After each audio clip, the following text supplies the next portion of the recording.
Hi friends, എൻ്റെ പുതിയ വീഡിയോയിലേക്ക് എല്ലാവർക്കും സ്വാഗതം. ഇഫാൻ കേസ് ഒന്ന് അത് കെട്ടടങ്ങിയില്ല. കാരണം തൊട്ട് അടുത്ത ദിവസങ്ങളിൽ നടന്ന സംഭവങ്ങളാണ്. ഇന്നലെ ഒരു SSLC സെൻഡ് ഓഫുമായിട്ട് ബന്ധപ്പെട്ടൊരു കുട്ടിയെ അതിദാരുണമായി കൊന്നു. അതിൽ ലാസ്റ്റ് വന്ന മെസ്സേജ് റോങ് ആണ്. കാരണം അതിൽ ഒരു കുട്ടി പറയുന്നുണ്ട്, നീ എന്തിനാണ് പിന്നെയും ഇങ്ങനെ ഒരു പ്രശ്നം ഉണ്ടാക്കി അതിലേക്ക് എത്തിച്ചതാണ് നമ്മളെ, നിന്നോട് ഞാൻ പറഞ്ഞില്ലേ എന്നൊക്കെ പറഞ്ഞാൽ അത് ഒരു റോങ് മെസ്സേജാണ്. അതൊരിക്കലും ഇവൻ ഹോസ്പിറ്റലൈസ്ഡ് ആയി എന്ന് പറഞ്ഞപ്പോൾ ആരോ പറഞ്ഞു കൊടുത്തിട്ട് അവൻ്റെ വാട്സപ്പിൽ ചെയ്തൊരു മെസ്സേജാണ്. അതാണ് എനിക്ക് തോന്നിയത്. പിന്നെ പല സ്കൂളുകാരും പല പാരലൽ കോളേജുകളും ട്യൂഷൻ സെൻറ്ററുകളും ഒക്കെ സെൻഡ് ഓഫ് ബാൻ ചെയ്തിട്ടുണ്ട്. പല സ്കൂളുകളിലും കഴിയുന്നില്ല. ഈ സെൻഡ് ഓഫ് എന്ന് പറയുന്ന ദിവസം അവർ അനിയന്ത്രിതമാണ്. അവരെ കൺട്രോൾ ചെയ്യാൻ പറ്റുന്നില്ല. പാരൻസിന് വന്ന് കൂട്ടിക്കൊണ്ട് പോകുക എന്നത് ഒഴിച്ച് അത് പാരൻസ് എല്ലാവരും വീട്ടിൽ ഇരിക്കുവാണോ ഇവരെ ഒന്ന് കൂട്ടാൻ? പലരും പല ജോലി സംബന്ധമായി പല സ്ഥലത്താണ്. അപ്പോൾ ആർക്കും നിയന്ത്രിക്കാൻ പറ്റാത്ത ഒരു കൗമാരക്കാരായിട്ട് തന്നെയാണ് ഈ SLCക്കും ഹയർ സെക്കൻഡറിയിലും പഠിപ്പിക്കുന്ന അധ്യാപകർക്ക് ഭയങ്കര ബുദ്ധിമുട്ടാണ് ഇവരെ ഒന്ന് നിയന്ത്രിച്ച് കൊണ്ടുപോകാൻ.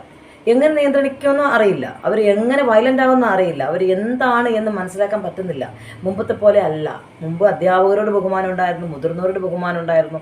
നാട്ടിൽ നമ്മളെക്കാൾ മുതിർന്നവരെ കാണുമ്പോഴും നമുക്കൊരു പേടിയും ഒരു ബഹുമാനമൊക്കെ ഉണ്ട്. ഇന്ന് ആരോടും അവർക്ക് പേടിയില്ല. കുട്ടികളെ സർവ്വ സ്വതന്ത്രരാക്കിയപ്പോൾ നമ്മൾ അന്ന് പറഞ്ഞത് തന്നെയാണ്, കുട്ടികൾ സ്വതന്ത്രരാകുമ്പോൾ ഈ നാട് മുടിഞ്ഞു പോകും. അവർക്ക് നന്മയിലേക്ക് നയിക്കാനുള്ള ഒരു വഴിയും ആരും കാണിച്ചു കൊടുക്കുന്നില്ല. ആർക്കും കാണിച്ചു കൊടുക്കാനുള്ള അവകാശമോ അധികാരമോ നിഷേധിച്ചപ്പോൾ ഇങ്ങനൊരു സമൂഹം തന്നെയാണ് നമ്മളും സ്വപ്നം കണ്ടത്. കുട്ടികൾ എന്ത് പറയും, അതാണ് ശരിയെന്ന് പറയുന്ന ഒരു സമൂഹത്തിലേക്ക് നമ്മൾ മാറി. പക്ഷേ ശരിയും തെറ്റും നമ്മൾ മനസ്സിലാക്കി എടുക്കുന്ന ഒരുപാട് ഘടകങ്ങൾ ഇനി സ്കൂളിലേക്ക് വരേണ്ടതുണ്ട്. ഇപ്പം നമ്മുടെ നാട്ടിലെ ക്ലബ്ബുകളായാലും സ്കൂളുകളിലും ഒരു പർട്ടിക്കുലർ കുട്ടികൾ, കഴിവുള്ള കുട്ടികൾക്ക് മാത്രമായിട്ട് ഒതുങ്ങുന്ന ഒരു സംവിധാനങ്ങളുണ്ട്. കാരണം ഇങ്ങനെ എക്സ്ട്രാ കരിക്കുലർ ആക്ടിവിറ്റീസൊക്കെ നടത്തുന്നവരുണ്ട്.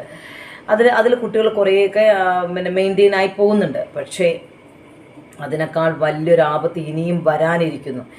നമ്മുടെ കേരളത്തെ സംബന്ധിച്ചിടത്തോളം പല രീതിയിലേക്ക് പല സംസ്ഥാനങ്ങളിൽ നിന്ന് ക്രിമിനലുകൾ അടക്കം ഈ സംസ്ഥാനത്ത് തമ്പടിച്ചപ്പോൾ അതിഥി തൊഴിലാളികളെന്ന് ഓമനെ പേരിട്ട് വിളിക്കുന്ന അവരിൽ 35% ക്രിമിനൽസാണ് അവിടെ നിന്ന് നാടുവിട്ടവരാണ്. അവർക്കാണ് ഇവിടെ അഭയം കൊടുത്ത് നമ്മുടെ തലമുറയെ നശിപ്പിക്കാനായിട്ട് ഇങ്ങനെ വിട്ടിരിക്കുന്നത്. കുട്ടികൾ എന്ത് പറഞ്ഞിട്ടാണ് കുട്ടികളോട് നമ്മൾ എന്താ പറയേണ്ടത്? കുട്ടികൾക്കുണ്ടാകുന്ന പ്രകോപനത്തെ ശമിപ്പിക്കാൻ പറ്റുന്ന ഒരു സാഹചര്യം എന്തുകൊണ്ട് ആ ഒരു പാരലൽ കോളേജിൻ്റെ അടുത്ത് ഇത്രയും കുട്ടികൾ അടികൂടുമ്പം ആരും ഇടപെട്ടില്ല എന്നുള്ളതാണ് വേറെ സത്യം. ഒരു കുട്ടിയുടെ അന്ത്യത്തിലേക്ക് വഴിതെളിച്ച ആ ഒരു ഇഷ്യൂ ഉണ്ടാകുമ്പോൾ ആരെങ്കിലും ഒരാൾ, ഒരു മുതിർന്നവരാരെങ്കിലും പോയി ഒന്ന് തടയണമായിരുന്നു. എന്തെങ്കിലും രീതിയിൽ കുട്ടികളെ പിടിച്ചു മാറ്റാം. അല്ലെങ്കിൽ ഈ സഹപാഠികളെന്ന് പറഞ്ഞാൽ കുറേ ആളുണ്ടല്ലോ. എന്തുകൊണ്ടാണ് പണ്ടൊക്കെ അടികൂടുമ്പോൾ നമ്മൾ സിനിമയിൽ തന്നെ കാണുന്നില്ലേ, രണ്ടുപേരെ അടികൂടുമ്പോൾ പിടിച്ച് 2 ചേരിയിലേക്ക് കൊണ്ടുപോകും. അങ്ങനെ ഒരു സംവിധാനം ഇപ്പം ഇല്ല. ഒരു അടികൂടി എല്ലാവരും ഇങ്ങനെ നോക്കി നിൽക്കും, മൊബൈലിൽ വീഡിയോ എടുക്കാൻ ശ്രമിച്ചുകൊണ്ടിരിക്കും, അത്രയേ ഉള്ളൂ. അതിലേക്ക് ഒന്നിലേക്കും ഒരു ഗൗരവത്തിലേക്ക് ഒരു കാര്യം എത്താതെ ഈ സമൂഹത്തെ ഇങ്ങനെ ആക്കി തീർക്കാൻ എന്തിനാണ് നിയമം വഴിതെളിച്ചത് എന്നൊരു വളരെ സങ്കടത്തോടു കൂടിയാണ് ഒരു പാരൻറ്റിന് അവരെ കുട്ടി നഷ്ടപ്പെടുമ്പോൾ ഉണ്ടാകുന്ന ആ നഷ്ടം ആർക്കും നികത്താനാവില്ല. ഇതൊക്കെ സങ്കടത്തോടെയും കഷ്ടപ്പാടോടുകൂടിയും പറയുന്നല്ലാതെ ഇനിയിപ്പോൾ കുറ്റപ്പെടുത്തുന്നത് പാരൻസിനെ ആയിരിക്കും. പാരൻസിന് എന്താണ് ഇതിൽ റോളുള്ളത് ഒന്ന് ഓർത്ത് നോക്കൂ. ഇഫാൻ്റെ കാര്യത്തിൽ നോക്കൂ. ഇഫാൻ്റെ കാര്യത്തിൽ ആ മാതാവിന് എന്ത് ചെയ്യാൻ കഴിയും? അവൻ ചിന്തിക്കുന്നതും അവൻ പ്രവർത്തിക്കുന്നതും അവൻ പങ്കുചേരുന്നതും ഒക്കെ വളരെ ഭീകരമായ അന്തരീക്ഷത്തിലാണ്. അവന് വേണ്ടത് പണമാണ്, അടിച്ചു പൊളിക്കാനുള്ള പണമാണ്. അവൻ മറ്റുള്ളവരുടെ മുന്നിൽ അവനെ അധ്വാനിച്ച് ജീവിക്കണമെന്ന് പറഞ്ഞു കൊടുക്കാൻ ആരും പറഞ്ഞാൽ ഈ തലമുറയിലുള്ള കുട്ടികൾ അനുസരിക്കുന്നില്ല. അവരെ നമുക്ക് നിയന്ത്രിക്കാൻ പറ്റുന്നില്ല. ആണായാലും പെണ്ണായാലും നമുക്ക് നിയന്ത്രിക്കാൻ പറ്റുന്നില്ല. അവരവരുടെ ഇഷ്ടത്തിനാണ് ജീവിക്കുന്നത്.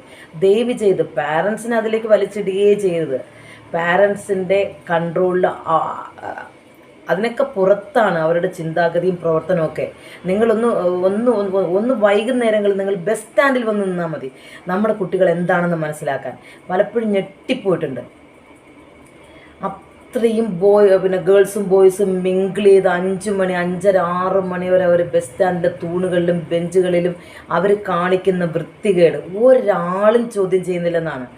നമ്മുടെ പിങ്ക് പോലീസിനെ ഇട്ടിട്ടുണ്ട്. പിങ്ക് പോലീസ് ചോദ്യം ചെയ്തിട്ട് അവർ ആ കുട്ടികളെ പിന്നെ സ്റ്റേഷനിൽ കൊണ്ടുപോകുമ്പോൾ ആ കൊണ്ടുപോയ പോലീസിനാണ് പിങ്ക് പോലീസിന് ട്രാൻസ്ഫർ പിറ്റേ ദിവസം. അവരെ ഫാമിലി ആയിട്ട് കുട്ടികളെ ഇട്ടിട്ട് അവർ പോകാൻ അവർ നിൽക്കില്ല. മനസ്സിലായോ?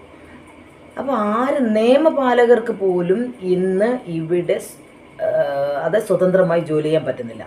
പിന്നെ എങ്ങനെയാണ് ഇത് നിയന്ത്രണ വിധേയമാകുന്നത്? എല്ലാവരും ചിന്തിക്കണം. വെറുതെ എല്ലാവരെയും കുറ്റപ്പെടുത്തുക. ഒരുപാട് ചാനലുകാരെ ഓരോരുത്തരെ കുറ്റപ്പറയുന്നു. എന്തിന്? ആ കുറ്റപ്പെടുത്തലുകൾക്കൊന്നും അതിനേക്കാൾ അതീതമാണ് ഇവിടുത്തെ സമൂഹമെന്ന് നമ്മൾ മനസ്സിലാക്കണം. മനസ്സിലായോ? Thank you.